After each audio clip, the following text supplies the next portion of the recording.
봉독했던 계시록 18장 9절에서 19절의 말씀을 가지고 오늘 본문에 세 번이나 이렇게 반복되어집니다. 화 있도다, 화 있도다, 큰 성 바벨론이여, 이런 제목으로 하나님의 말씀을 나누도록 하겠습니다. 여러분, 우리가 세상에 살면서 정작 세상이 뭔지를 잘 모릅니다. 요한계시록은 이 세상을 한마디로 뭐라고 묘사를 하느냐 하면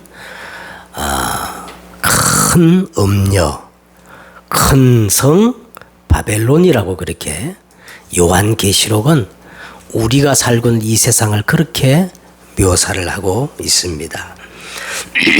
우리는 계속해서 요한계시록 17장부터 이 음녀에 대한, 음녀의 그 심판에 대한 말씀을 계속 나누고 있는데, 이 내용이 19장 8절까지 계속 이어집니다. 그만큼 요한계시록은 이 큰 음녀의 심판에 대해서 아주 비중 있게 다루고 있는 거예요. 자, 그러면 도대체 이 음녀의 정체가 무엇이길래 요한계시록은 이렇게 비중을 두고 다루고 있을까요? 이 음녀를 한마디로 정의하면 큰 음녀, 큰 성 바벨론이라고 이렇게 말했는데, 하나님을 대적하는 붉은 용 사단과 이 두 대행자가 있다 그랬죠. 이 붉은 용의 그 두 대행자, 두 짐승과 결탁한 이 세상에 타락한 정치, 경제, 종교, 문화, 이 모든 체계를 이끌어서 큰 성 바벨론, 큰 음녀라고 그렇게 요한계시록은 묘사를 하고 있습니다. 계시록 여러분 17장 5절에 보면 이 큰 음녀에 대한 이름이 나오는데 뭐라고 나왔죠? 비밀이라, 그리고 큰 성 바벨론이라 하며 땅의 음녀들과 가정한 것들의 음이라, 그렇게 이름을 말하고 있습니다.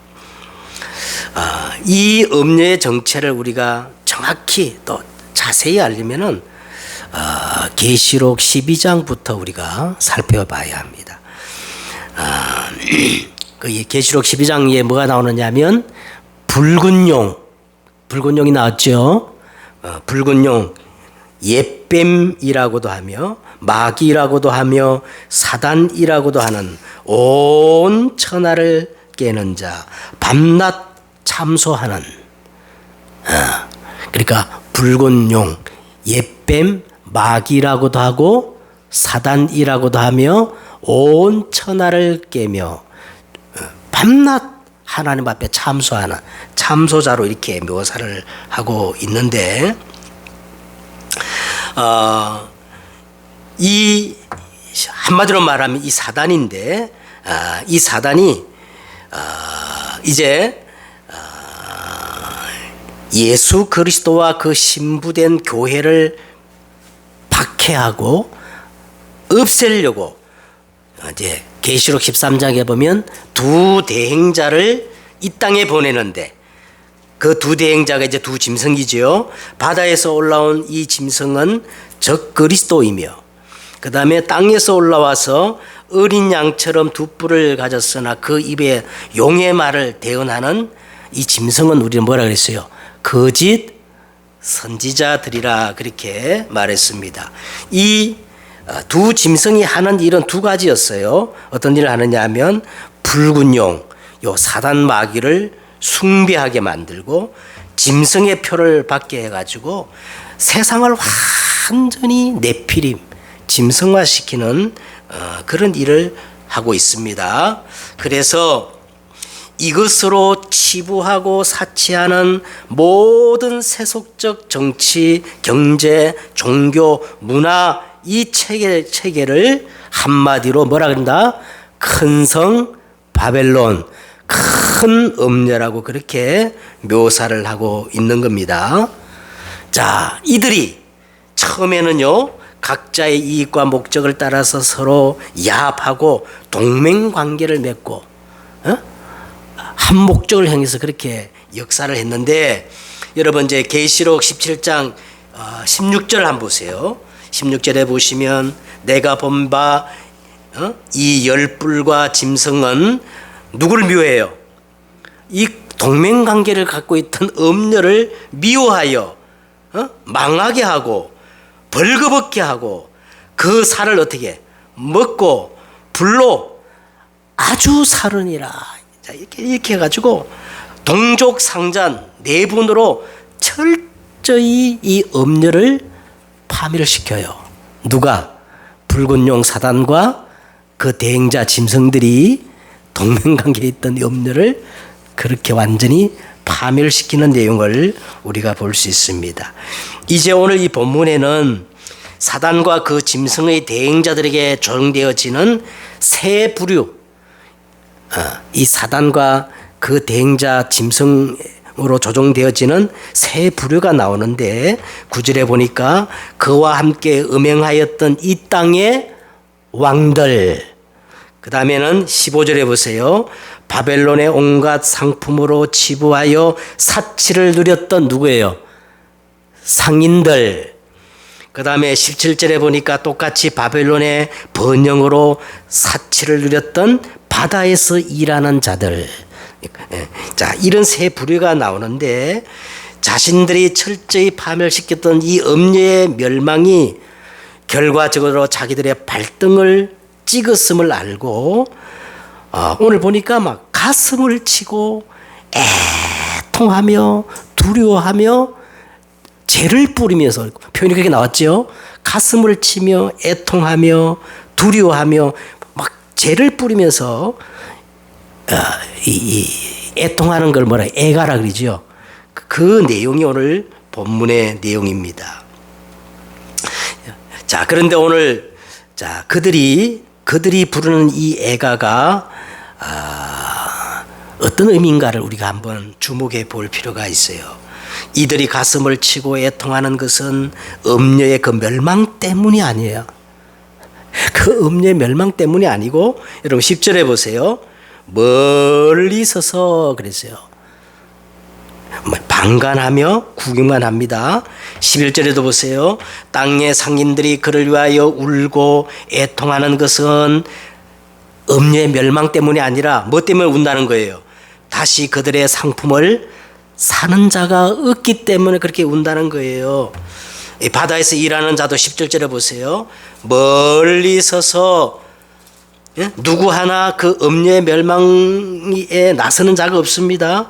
그래서 이들의 이 애가는 음녀의 멸망을 애통하는 것이 아니라 앞으로 자기들의 닥칠 심판과 고통을 두려워하며 애통하는 것으로, 오늘 보니까 한순간 그득그득 한순간에 임할 것을 강조하고 있는 내용입니다. 왜 그럴까?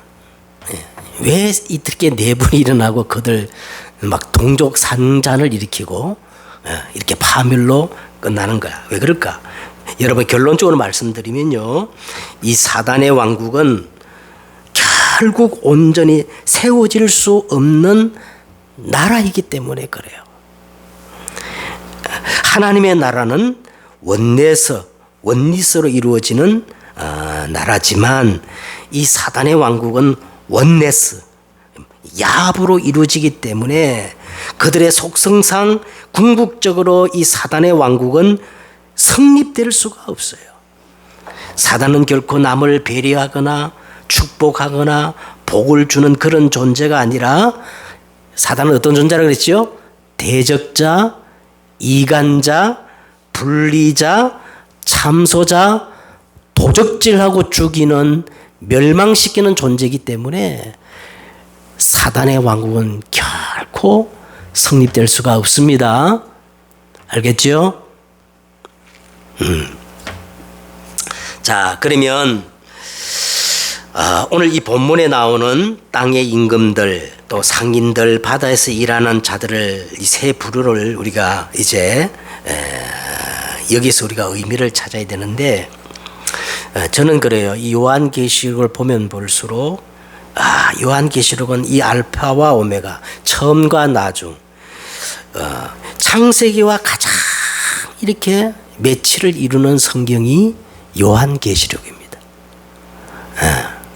그래서 요한계시록은 반드시 창세기를 통해서 봐야 되고 창세기의 그 모든 내용이 요한계시록을 통해서 성취되는 것을 우리가 볼 수가 있는데, 자 먼저 오늘 서론적으로 14절을 보면 이런 내용이 나옵니다. 14절, 내 영혼이 탐하던 과일이 내게서 떠났으며 그랬어요. 자, 내 영혼이 탐하던 과일이 내게서 떠났다. 이런 표현은요, 요한계시록에만 나와요. 그러면 자, 내 영혼이 탐하던 과일이 뭐냐? 이게 창세기 2장 16절과 17절에 나오는 뭐예요? 선악을 알게 하는 나무의 실과입니다. 내 영혼을 탐하던 과일. 선악과는 이 땅의 모든 문제의 시작이고 인간 욕망의 시작이고, 오늘 본문은 그 욕망의 심판을 받는 종착점인 것이죠. 사실 이 성경에는 선악과란 말은 없어요. 우리는 그냥 선악과란 말을 쓰는데 성경 어디에 봐도 선악과라는 표현이 없고, 편의상 우리가 선악과라고 이렇게 말하는 것이지 선악과라는 말은 없고, 이런 표현이 있습니다. 선악을 알게 하는 나무의 실과. 이게 정확한 성경에 말하는 표현입니다. 자, 그게 무슨 말이냐면은 선악을 알게 하는 나무의 실과란 말은 이 속에 하나님의 중요한 말씀, 메시지가 들어있다는 거예요. 알겠죠? 그래서요, 정말 우리가 예수 믿는 사람이 선악을 알게 하는 나무의 이 실과의 의미를 알아야 돼요. 왜? 여기서부터 인간 모든 문제가 시작됐기 때문에. 안 그래요? 자, 그래서 오늘 먼저 서론적으로 내 영혼이 탐하던 과일, 선악을 알게 하는 나무의 실과 속에 하나님의 어떤 중요한 메시지가 있는가. 먼저 이 선악과란 것은요, 모든 것의 기준을 얘기하는 거예요. 세상 사람들은 사람이 먼저다 그러죠. 사람이 먼저다 그러는데 성경은 그렇게 돼 있지 않아요. 누가 기준이에요? 하나님의 절대 주권이 기준이라는 거예요. 그걸 설명하는 것이 첫 번째 선악과의 의미입니다. 기준이 인간에게 있는 것이 아니고 우리의 생사하복 모든 생명의 주관자가 누구라는 거예요? 하나님이시다. 이게 선악과의 의미고, 그 다음에 두 번째 선악과에는요, 우리 인간의 그 신분을 말씀하고 있는 겁니다. 우리 인간은 개나 돼지처럼 창조받은 게 아니고 어떻게 지음받았어요? 하나님의 형상과 모양대로 지음받은 자유의지와 책임을 가진 인격적 존재입니다. 할렐루야. 개나 돼지처럼 인격이 없는 게 아니라 스스로 판단하고 선택할 수 있는 자유의지를 가진 무슨 존재예요? 인격적 존재임을 선악과를 통해서 하나님은 그렇게 우리에게 말씀해 주고 있는 겁니다. 그 다음에 세 번째 선악과의 의미는 뭐냐면 하나님과 우리의 관계를 얘기하고 있는 거예요. 하나님은 창조주가 되시고 우리는 그분의 피조물로서 예배하는 관계라는 겁니다. 그죠? 하나님을 예배하지 않는 것들은 다 뭐예요? 우상 숭배입니다. 이게 선악과의 의미 속에 들어가 있는 거고, 그 다음에 정말 선악과는 우리가 무엇을 중심으로 살아야 되는가, 그 중심을 얘기하고 있는 거예요. 여러분, 에덴 동산 그 가운데 중앙에 뭐가 있어요? 생명나무. 이 생명나무는 누구를 의미하죠? 예수 그리스도. 할렐루야. 그래서 우리의 삶의 모든 중심이 생명나무 되시는 그리스도 중심으로 살아야 된다는 것을 설명하는 게 선악을 알게 하는 나무의 실감입니다. 그 다음에 선악과에는요, 또 한 가지 중요한 게 있어요.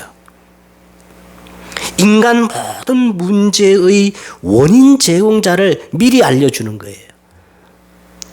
자, 보세요. 인간 모든 문제의 원인 제공자가 누구냐면 옛뱀 사단이잖아. 그죠? 그 사단이 벌써 창세기 1장 2절에 땅이 혼돈하고 공허하며 흑암이 깊음에 있었어요.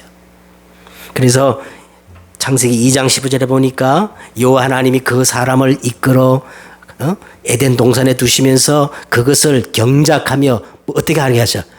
지키게 하셨다는 것은 이 에덴의 축복을 빼앗을 자를 지금 미리 설명하고 있는 거예요.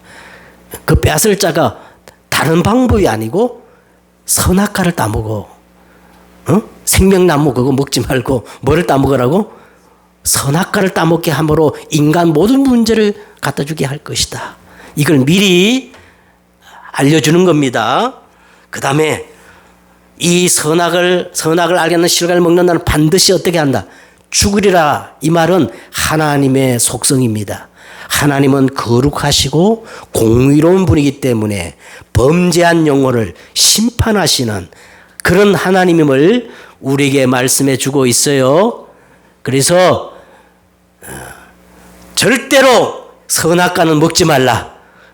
그런데 인간은 내 영혼이 탐하던 과일이 돼버리고 하는 거야. 이것 때문에 인생의 모든 문제가 들어오고 있는 겁니다. 사단은 지금도 음료의 그 음행의 포도주에 취하게 만들어서 정치, 경제, 종교, 문화를 완전히 장악하여 역사하고 있는데 이 음료의 음행의 포도주는 세 가지 함정으로 지금도 나타나고 있어요. 몇 가지 함정으로? 세 가지 함정으로 지금도 나타나고 있는데 정확히 창세기 3장, 6장, 11장과 오늘 내용이 일치됩니다. 이것도 지금도 계속 이 음료가 이 음행의 포도주로 사람을 취하게 만드는 세 가지 함정이에요. 알겠습니까? 그러면 첫째로 자 오늘 보시면 9절과 10절에 보니까 그와 함께 사치하며 그와 함께 음행하며 사치하던 땅의 왕들이 나옵니다. 땅의 왕들. 이것이 바로 창세기 3장과 그리고 나중심이에요. 나중심. 지금도 똑같이 그렇게 역사하고 있어요. 왜 왕이냐? 자 보세요. 창세기 3장 1절에 보니까 뱀의 출현으로 인해서 우리 인간 모든 문제가 시작된 거예요.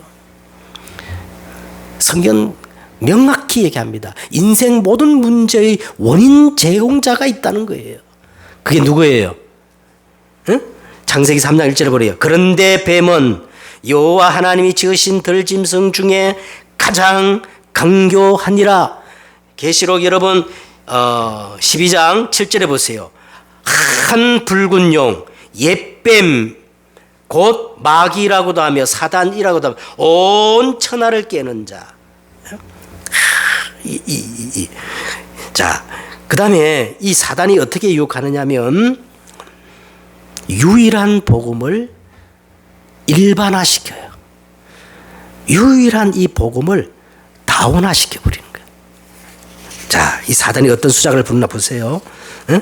하나님이 참으로 너희에게 동산 모든 나무의 열매를 어떻게? 먹지 말라. 하나님은 딱 한 가지 유일성을 얘기했는데 하나님이 참으로 동산 모든 나무의 열매를 먹지 말라. 이 말은 유일한 복음을 종교화시키고 일반화시키는 거예요. 이게 사단의 무서운 전략입니다. 그러면서 창세기 3장 4절과 5절에 보니까 가장 사단의 치명적이고 매혹적인 미혹이 뭐냐면 네 중심이 되라는 거예요. 네 스스로 하나님이 되라는 거예요. 참 대단하지요? 그래서 여러분 똑같은 표현이 계시록 18장 7절에 보세요. 그 18장 7절에 그가 얼마나 자기를 영화롭게 하였으며 사치하였던지 그가 마음에 말하기를 나는 뭐다는 거예요. 나는 여왕으로 앉은 자요 가부가 아니라 결탄코 애통함을 당하지 아니하리라. 이 창세기 3장과 정확히 일치하지 않습니까? 네가 그것을 먹는 날에는 네가 하나님같이 될 거야. 계시록에 보니까 너는 여왕이야. 너는 어떤 돈도 필요하지 않는 가부가 아니야.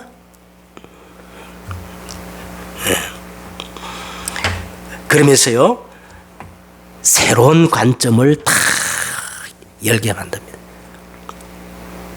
여자가 그 나무를 본즉 먹음직도 하고 보암직도 하고 지롭게 할 만큼 탐스럽기도 한 나무인지라 여자가 그 열매를 따먹고 자기와 함께 있는 남편의 줌에 그도 먹으니라.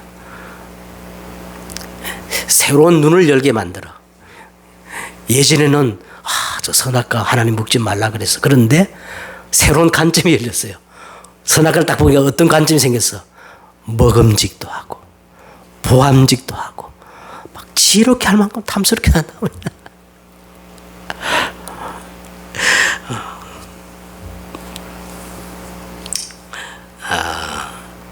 자, 계시록 18장 14절에 보세요. 바벨론아 내 영혼이 탐하던 과일이 내게서 떠났으며 맛있는 것들과 빛난 것들이 다 없어졌으니 사람들이 결코 이것들을 다시 보지 못하리라. 자, 이 말이 뭔 말이냐면 인간은 사단의 치명적인 미혹을 받고 스스로 하나님이 되려고 선악과를 따먹었는데 인간은 정말 하나님이 되었습니까? 인간은 정말 하나님이 되었어요? 아니요. 역사상 인간은 한 번도 하나님이 된 적이 없어요. 반대로 운명에 매여 누구의 종이 되어버렸어요? 사단의 종이 되었다는 표현을 오늘 이렇게 말하고 있습니다. 하나님이 되려고 선악과를 따먹었는데 바벨론아 내 영혼이 탐하던 과일이 내게서 떠났으며 맛있는 것들과 빛난 것들이 다 없어졌으니 사람들이 결코 이것들을 다시 못하리라. 도리어 인간은 하나님이 되려고 선악과를 따먹었지만 한평생 마귀 운명에 매여 뭐 노릇한다는 거예요? 종 노릇하게 되었다는 거예요. 그래서 하나님은 적극적으로 이 운명에서 벗어날 수 있는 유일한 길을 주셨는데 그게 창세기 3장 15절입니다. 여자의 후손이 와서 뱀의 머리를 어떻게 해요? 상하게 할 것이다. 오직이 아니면 이 운명에서 우리가 벗어날 수 없습니다. 자, 두 번째는 오늘 11절에서 16절까지 나옵니다. 땅의 상인들이 나와요. 땅의 상인들.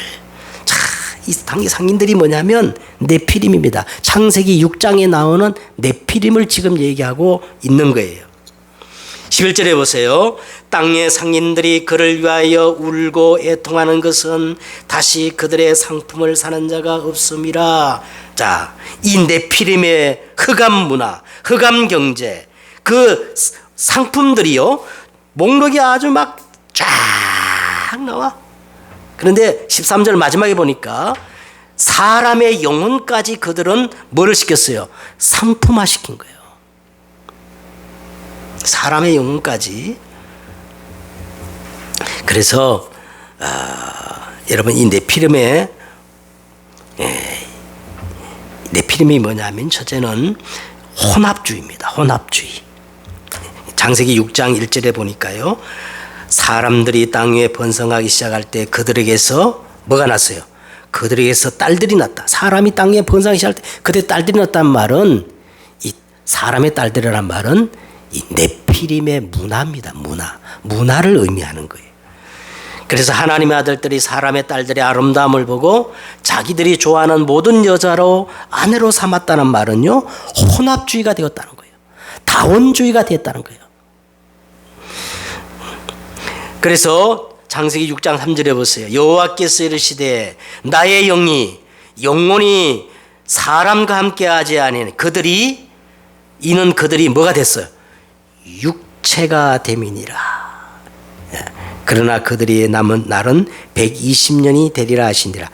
물질 육체가 되었단 말은 물질 만능주의, 돈이면 다 된다는 물질 만능주의가 됐다는 겁니다.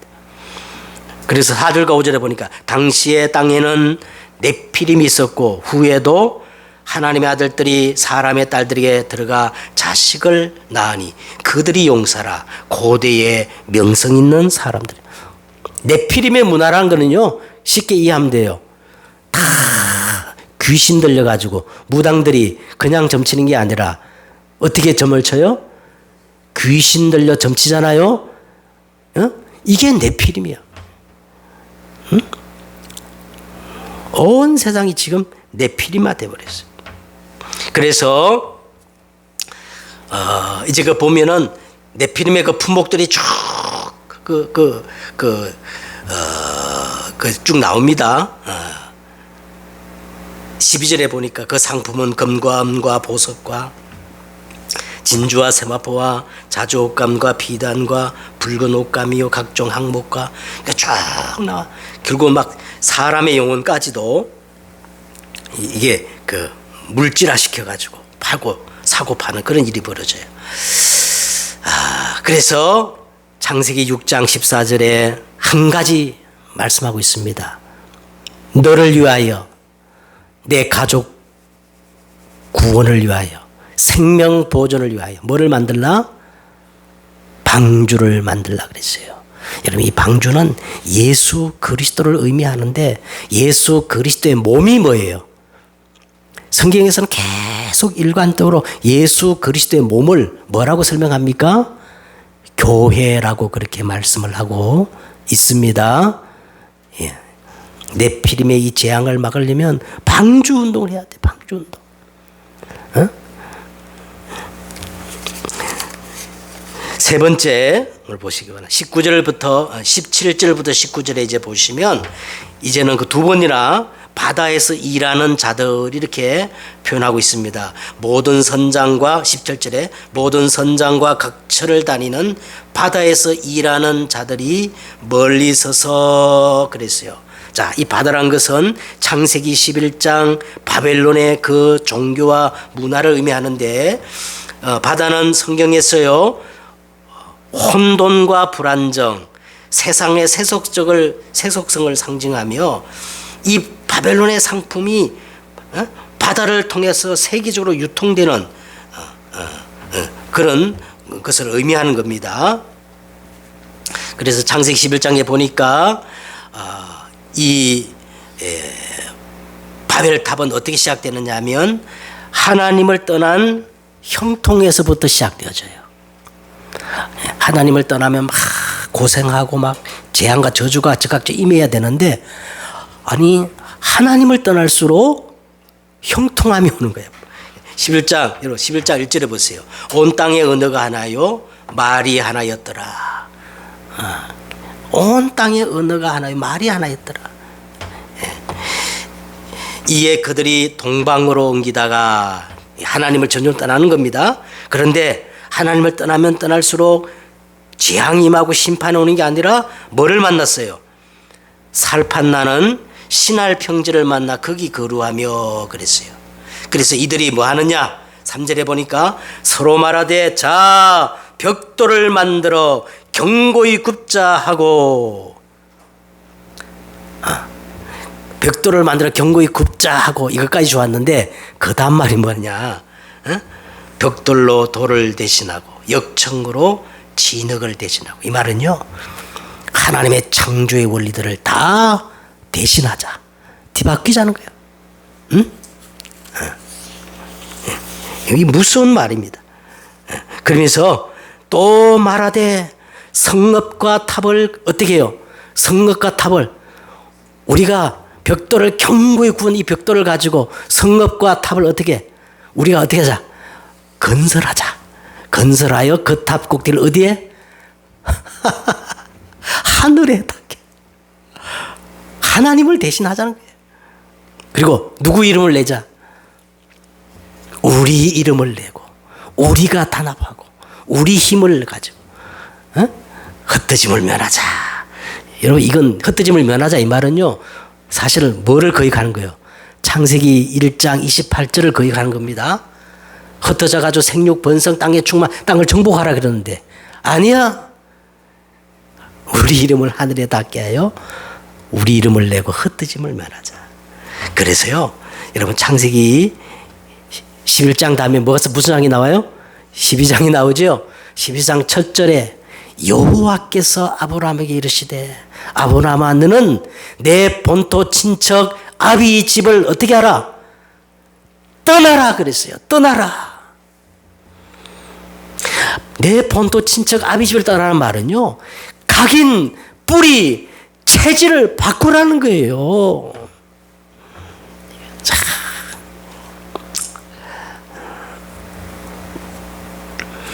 그게 답입니다. 그래서 계시록 18장 4절에도 보니까 내 백성아 거기서 나와 그의 죄에 참여하지 말고 그가 받을 재앙을 받지 말라. 떠나라는 겁니다.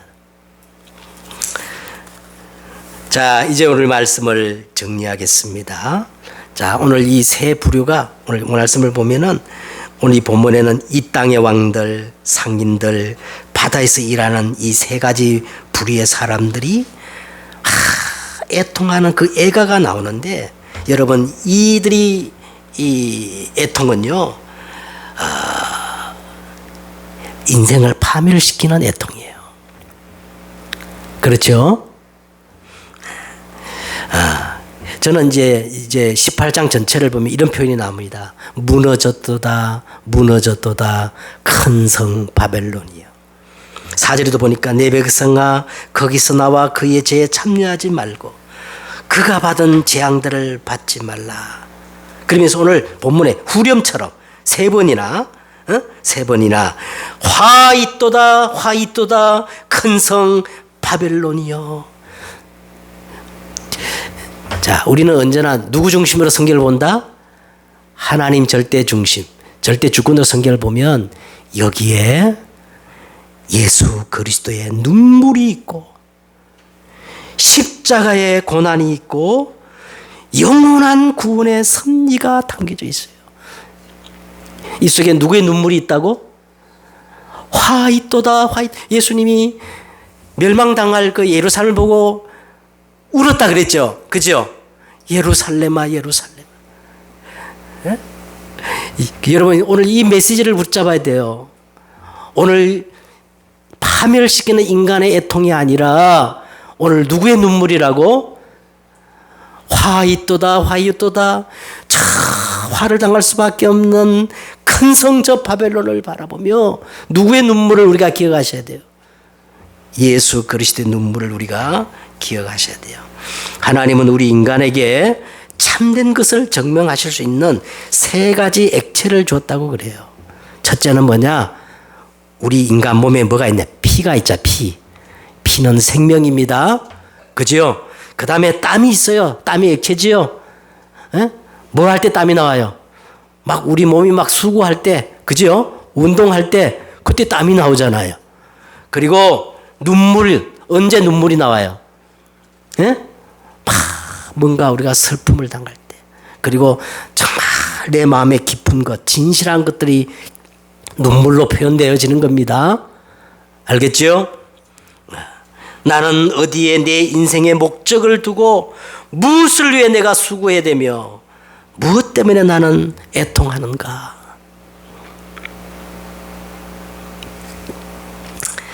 그래서 저는 이렇게 결론을 맺었습니다. 이번 WRC 메시지입니다.